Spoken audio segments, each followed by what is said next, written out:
This is very pretty. I want to use it next. Like in here.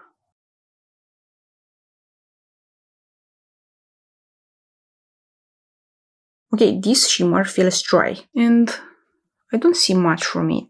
Okay, so far I'm not impressed about the shimmer shades, but let's move on. Let's try this one next. Why not? I'm going to apply it in here.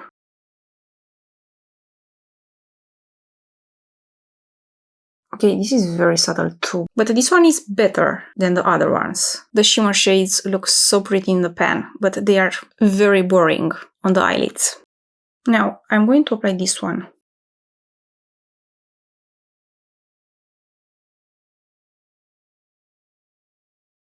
I used a little bit of the green one.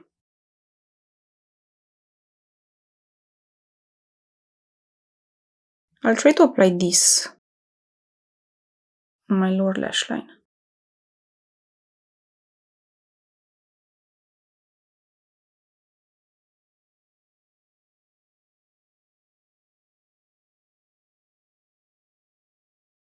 And I think that's everything. That's all I can do with this palette for now. I used pretty much all of these colors. So this is the finished eye look with this palette.